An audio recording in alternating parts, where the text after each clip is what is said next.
According to a source, all of Meghan's deals come from Harry's pocket. She is working to market American Riviera Orchard, which experts rate as a red flag. However, Harry is excluded from all of the witch's plans. Let us find out in this video, and welcome back to the Royal News 365 channel, my friends. A new website with the witch's logo, a plan to take pictures of his children without him, and many other times that Harry is being abandoned. I don't know what the Sussex couple is doing and whether Harry realizes it. However, it seems that his sources of money are still used regularly by Meghan. Now he looks like an unemployed person. Yet there is no denying that, compared to Meghan, I believe Harry will have more assets. Even though he no longer receives subsidies from the king, he still has some backup sources.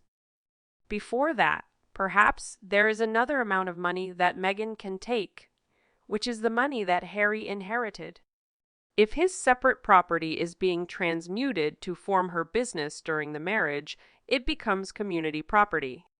When the day eventually arrives, boy, oh boy, are these two going to have a lot of haggling. The conundrum for Harry, if everything goes tits up and it's in Meghan's name, is she solely responsible for the debts? Can she leave him in the dust and still cite marital or common property laws in California to pay her debt? I know it's complicated, yet she's going to want to be clean and clear of him in all things except financial. I would think that technically he owns half of her business because it is community property. The British royal family will take mercy on Harry and get him a good lawyer. He's going to be on the hook for 50% of the debt. Meghan will probably make sure the debts are incurred and paid while they are still married, yet defer compensation on any branding deals and company profits until after the divorce is final. That way he takes 50% of the debt or more and none of the profits. Would it be possible she won't do any work on American Riviera Orchard, so Harry gets nothing from profits? Is this why everything she does fails? She does it deliberately so Harry gets nothing. If this is the case, then that shows she will bail when there is no money. Remember, she was in the UK and cozied up to Piers Morgan to help her find a rich man. That's the first clue of what will happen to Harry when she finds another fool with way more money than he has. If we can see this, why can't he, or is he in denial?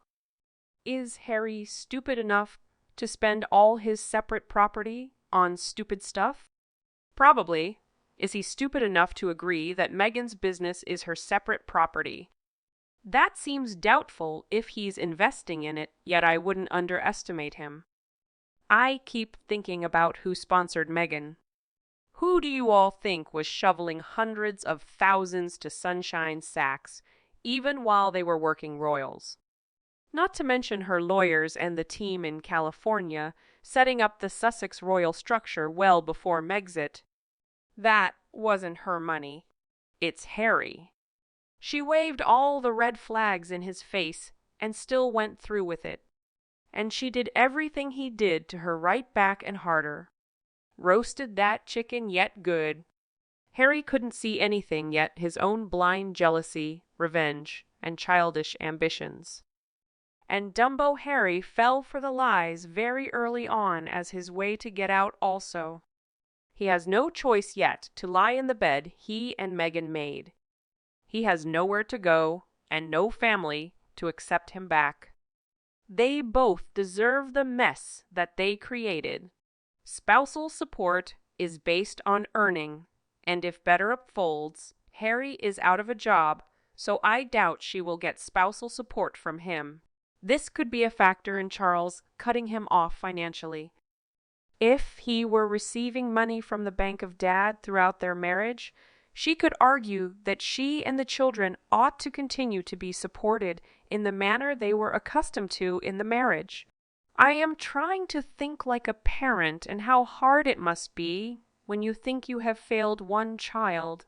The other one seems happy and secure and makes little fuss, and therefore gets ignored. I'm just trying to be empathic to Charles and understand his quandary. I actually honestly think Charles waited so long to be king, and all those years he spent imagining how his reign would be. He has 2 sons, one who will be king after him. This is a point of great pride. To have both sons at his side and in support of his reign is what I think Charles expects to be his right. Now he only has one left, the Prince of Wales. William is strong and will resist any efforts by Harry to return to the firm. William was done with him before they called Catherine racist. Now William is 10 times as done with Harry. I believe that even if the king wanted to forgive Harry, he could not let the traitor return. So if he gets tricked and loses everything, Harry will still have a way back. He just has to close the door and stay hidden, doing a few odd jobs to get extra money to pay off a shared debt that he doesn't understand where it came from. I hope he can put aside his ego and look at his wrong choice. He can see she changed the kids' surnames to Sussex, because if she divorces, she can be Meghan Sussex in case she's stripped of her title. I find Meghan's calculation ability in some cases quite good. There's such a thing as a post-nuptial agreement. For this blind to be true, such an agreement would leave all their joint entities intact and set out by either name or parameters for additional entities solely in Meghan's name as separate property not subject to community property. Thus, Meghan could take cash from her share of, say, Archewell Publications and use it to invest in her brand. I did find it strange that Spotify didn't squawk about Harry's non-participation in the podcast when it was reported to be a joint production of Archewell Audio. Meghan may have snookered Spotify and there's nothing they can do about it. He's even dumber. Inheritance is not part of community property unless you commingle funds. No doubt Meghan made sure he paid for Olive Garden and she was on the deed, either personally or via a trust they both have, and every other company they set up. She'd better be careful.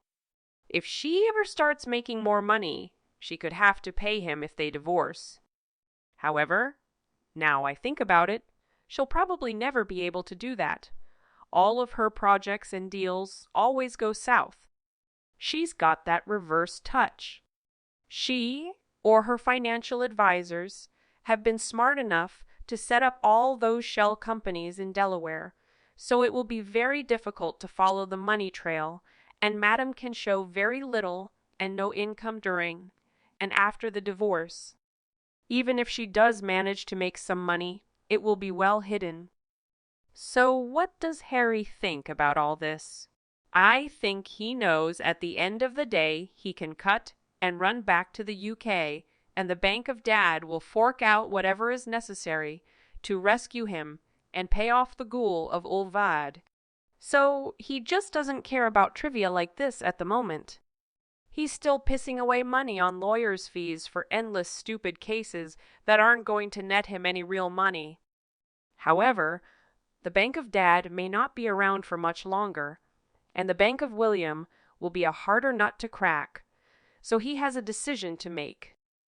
I don't think William would allow Harry or his children to fall into destitution, yet he's under no obligation to provide them with his and his children's standard of living. Why would he? Does anyone you know pay their siblings' bills and school fees, and gas, motors, and security?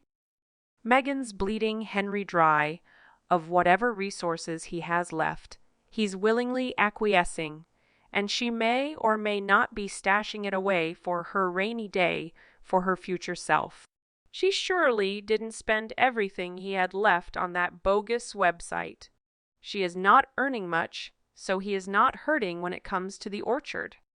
He has already lost everything he has, everything he is, everything he ever will be, and his family, in particular his kingly brother. Harry has lost already.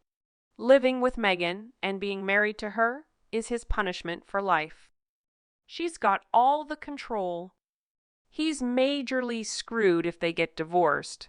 It could signal that divorce is coming. And California is a community property state. If she makes money on American Riviera Orchard, he gets half of her earnings, so she will have to split in divorce. Ditto with any of her other contracts. However, if there's debt in the business, he's stuck with it too. He'll also be on the hook for 50% of the joint marital debt. He should worry less, because I don't see any signs of her brand being successful.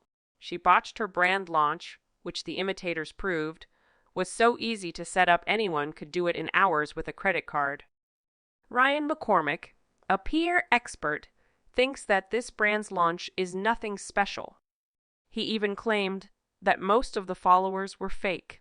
So not only do we have our doubts, yet so do the experts. The number of followers of Meghan's brand account is not huge. If it has many paid bots, how many people really care? Maybe a lot less.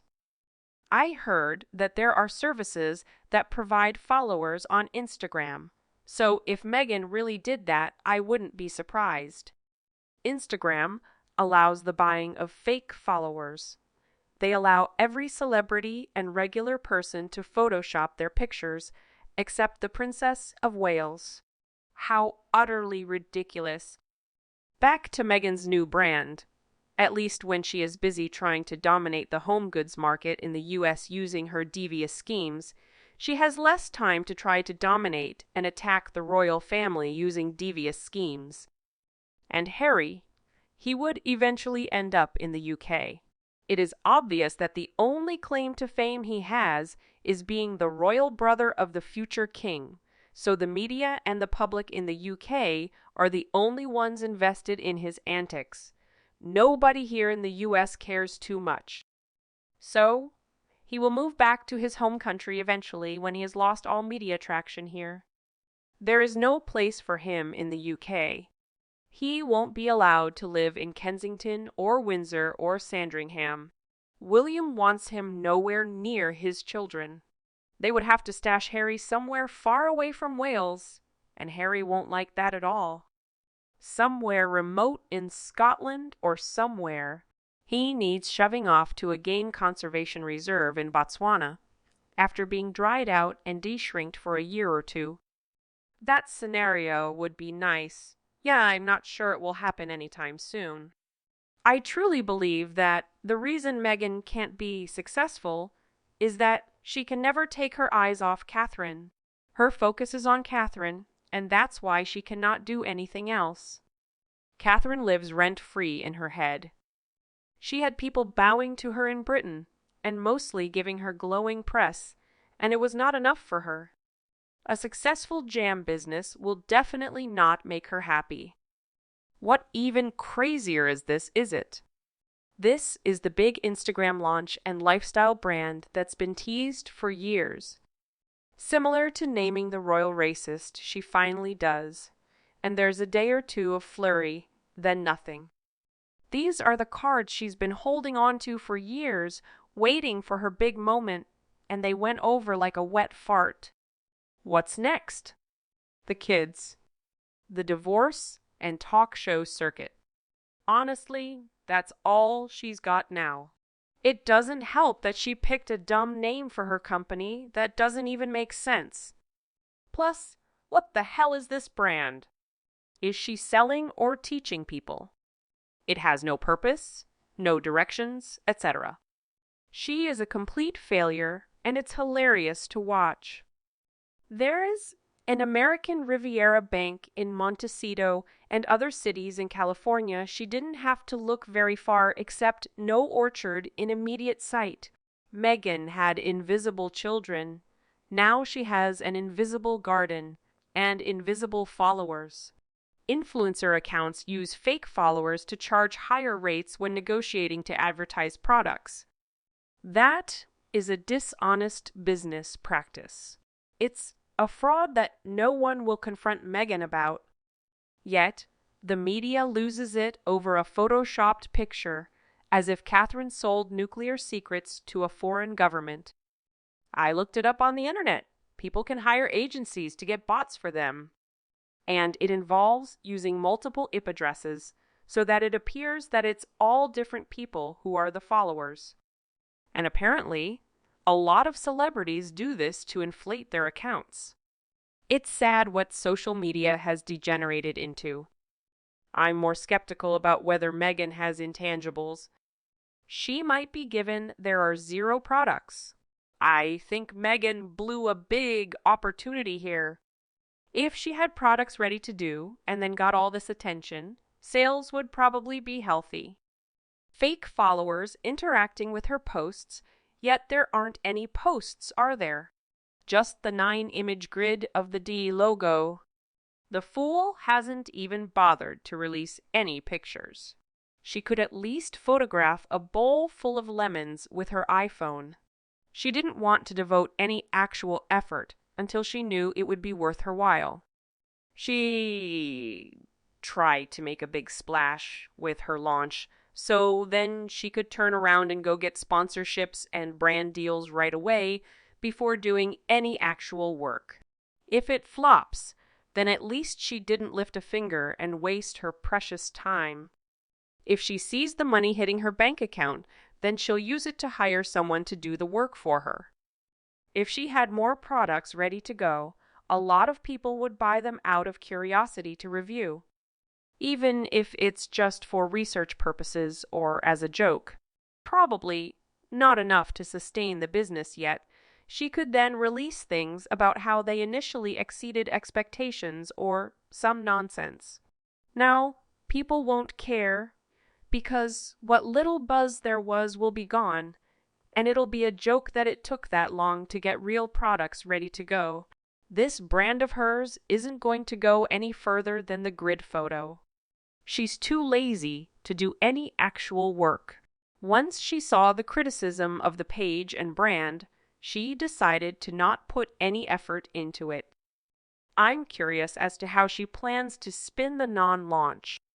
She managed to make some headlines with the Instagram post, so people are aware she has a brand now. How is she going to explain away the fact that there are no actual products? With things like the Pearl cartoon, she could put out puff pieces talking about creative differences or whatever. Yeah, we all knew it was bullshit, yet it sounded plausible enough to the general public, as that sort of thing happens all the time in the entertainment industry. However, a lifestyle product brand with 0 products, that's some fire festival, scammer level crap right there. How is she going to spin it?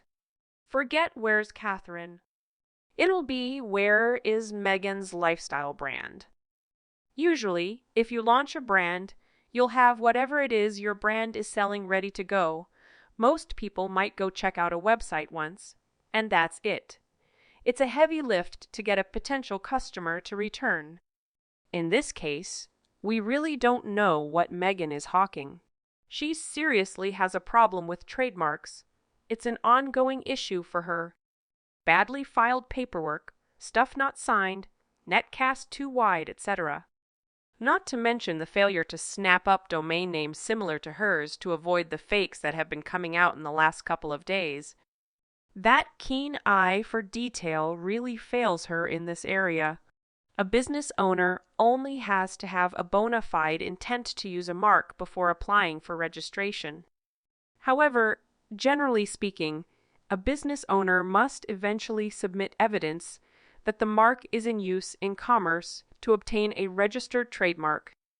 If they can generate a history of sales under that name and logo, etc., then she might be constrained from selling using that name, and certainly can't prove any exclusive use of the name, and they might even have a go at taking the website away from her. It's also cack-handed, clearly rushed out in an afternoon without proper thought. That's before we break down that batshit crazy video with the creepy ball gown and heavy Vaseline smeared lens.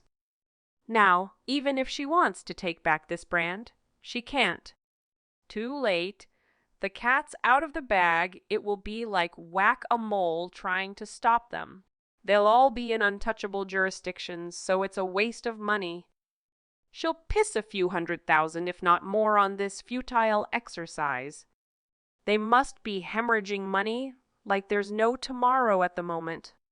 The only way to stop the scammers is to do the thing she should have done on launch, have a full set of merch to sell. The advertisers have wised up to the bot scams and can analyze how real your influence really is. The days of pulling the scam successfully are disappearing. You can almost smell the desperation oozing from her pores, along with the nicotine, and God knows what else.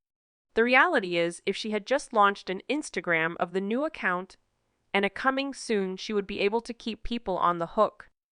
However, by releasing the website without any content, she is not going to keep people interested. If you want, I have some sort of content or product available. Indeed, one can buy bot followers by the pack. A lot of celebrities do it till they get actual followers. I suppose Meg paid for $1,000 worth of them? Still, I agree she jumped the gun, posting about the brand yet not having products. People's curiosity will fade away eventually, and not just a lack of products ready to go, yet no real sense of what those products are really going to be. She can't do all of it at once, so is she going the cooking/kitchenware route, the food route, the cooking show ideas, things like candles and lotions? The list could go on. We really have no idea what direction she's going in, and the intro video provides nothing other than mixing in a bowl and wearing a ball gown in the hallway. Badly done. That brings us to the end of my video. Hope you agree with my point of view. If not, please comment so we can discuss it. Don't forget to like and share the video so YouTube can recommend similar videos. And if you want to receive notifications about the latest videos, please subscribe. We will be back soon. Thank you for watching, and goodbye.